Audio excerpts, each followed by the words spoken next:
అందరికీ నా వందనాలండి. అది ఈ నూతన సంవత్సరంలో 2026 సంవత్సరానికి దేవుడు మనం తోడుకొని వచ్చాడు. కాబట్టి మనందరూ కూడా కృతజ్ఞతాస్తుతులు దేవుడికి చెల్లించాలి. కాబట్టి మీ అందరికీ కూడా నూతన సంవత్సర శుభాకాంక్షలు. Happy new year. ఇప్పుడే హ్యాపీ న్యూ ఇయర్ అన్నారు, ఇందాక చెప్పినప్పుడు సేమ్ టు యూ అన్నారు. అంత సేమ్ టు యూ అంటారు. నేను మీరు హ్యాపీగా ఉండాలని, సంవత్సరాన్ని హ్యాపీగా గడపాలని మీకు హ్యాపీ న్యూ ఇయర్ చెప్పాలి. నాకు మీరు ఏం చెప్పాలి? తిరిగి హ్యాపీ న్యూ ఇయరే చెప్పాలి. సేమ్ టు ఏంటి? Same to you. Happy birthday అంటే థ్యాంక్ యూ చెప్తారా మీరు? హ్యాపీ బర్త్డే అంటే మీకు. అలాగే న్యూ ఇయర్కి కానీ క్రిస్మస్కి కానీ thank you, same to you అని చెప్పకండి. హ్యాపీ క్రిస్మస్ అంటే హ్యాపీ, ఎందుకంటే మన దేవుడు సజీవుడైన దేవుడు, ఆయనే మనకి సంతోషాన్ని ఇచ్చాడు. హ్యాపీ అంటే యేసుక్రీస్తు సంతోషం. కాబట్టి మీరు మమ్మల్ని మేము మీకు happy new year, happy Christmas అని చెప్పుతున్నామంటే మీరు ఏం చెప్పాలి? Happy new year, happy Christmas అనే చెప్పాలి. హల్లెలూయా, హల్లెలూయా. మనం దేవుని కలిగి ఉన్నప్పుడు మనకి ఏముంటుందండి? సంతోషం ఉంటుందా? ఇంట్లో ఎన్నో సమస్యలు ఉండొచ్చు, ఇంట్లో వాళ్ళకి బాగుండకపోవచ్చు, కానీ దేవుని సన్నిధిలో వచ్చిన మనకి దేవుడు మనకి ఏమి ఇచ్చాడండి? సంతోషాన్ని ఇచ్చాడు. హల్లెలూయా, హల్లెలూయా. కాబట్టి మీకు అందరూ సంతోషంగా ఉండాలని భావిస్తూ ఇప్పుడు చెప్పున్నారు అందరికీ కూడా happy new year. Happy new year. Happy new year. కాబట్టి నూతన సంవత్సరంలో దేవుడు తెలియజేస్తుంది ఏంటంటే పాత సంవత్సరం గడిచిపోయింది. కాబట్టి నూతన సంవత్సరంలో మరొకసారి మనం కొన్ని విషయాలు జ్ఞాపకం చేసుకోవాలి. దేవుడు మనల్ని ఎంతగానో ప్రేమించి భూమి మీదకి వచ్చినప్పుడు మనం కూడా దేవుడికి ఏమి ఇవ్వాలండి? దేవుడిని ప్రేమించే వాళ్ళుగా ఉన్నాం. హల్లెలూయా, హల్లెలూయా.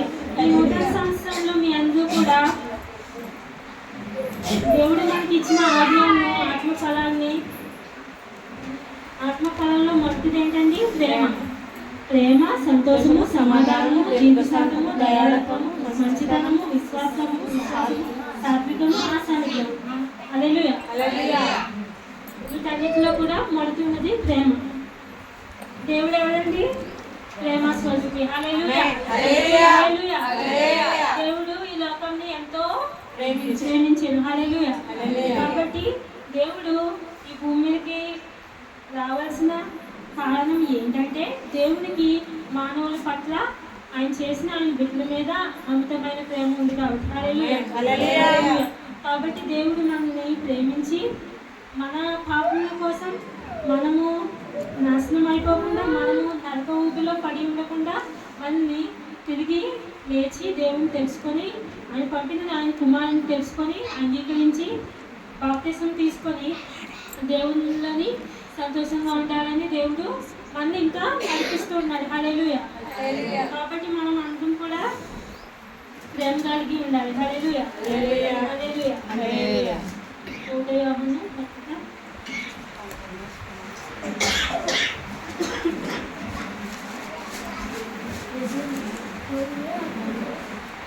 దేవుడు ప్రేమ స్వరూపి. ప్రేమ లేని వాడు దేవుని ఎరుగడు. హల్లెలూయా, హల్లెలూయా.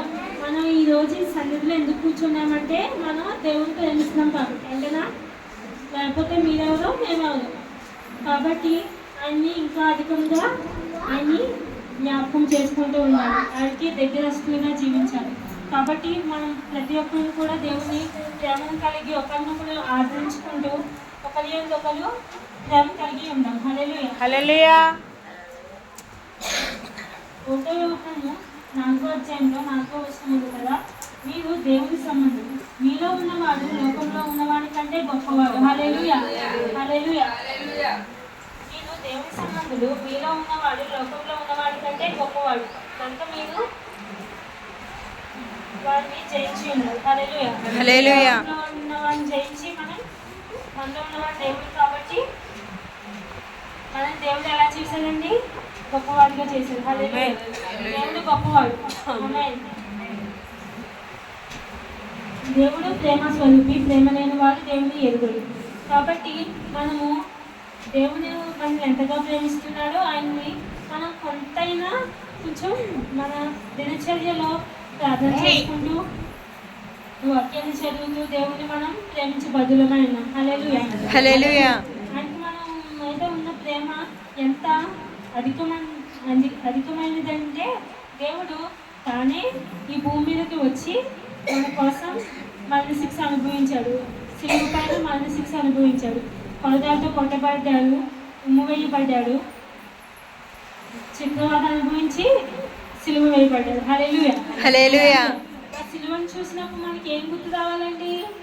యేసు చచ్చిపోయాడని గుర్తు రాకూడదు. యేసు నా కోసం చచ్చిపోయాడు, యేసై మన కోసం చచ్చిపోయాడని మనకి ఏం గుర్తు రావాలి? దేవుడి ప్రేమ కలిగి ఆయన పాపులమైన మన పట్ల ఉంచిన ప్రేమ బట్టి ఆయన మన కోసం చనిపోయి తిరిగి లేచాడు. హల్లెలూయా. హల్లెలూయా. కాబట్టి మనం ప్రేమ కలిగి దేవుడి ప్రేమ ఉన్నవాళ్ళు. ఇప్పుడు ఇంట్లో మా మమ్మీ మా డాడీ ఉన్నారు, మా ఇద్దరు అక్కలు కూడా ఉన్నారు.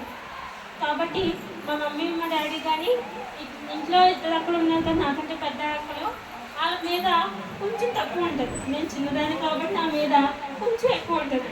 కాబట్టి నేను వాళ్ళని ఏడిపిస్తూ ఉంటాను. వాళ్ళు కొట్టేసి అమ్మ అని కొట్టిందని నేను చెప్తే అమ్మ ఏదా చెల్లిని అలా చేస్తున్నారు ఏంటని వాళ్ళని తిట్టేస్తాను. నేను అది అడ్వాంటేజ్ ఇంకా తీసుకుంటాను కొంచెం.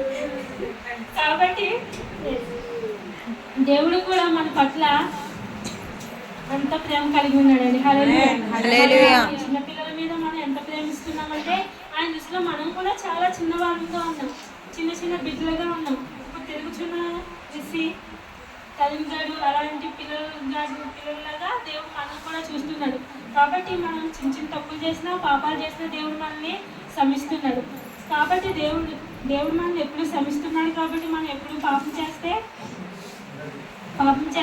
దేవుడు ఒప్పుకుంటాడండి. పాపానికంటే నిమిత్తం ఉండదా?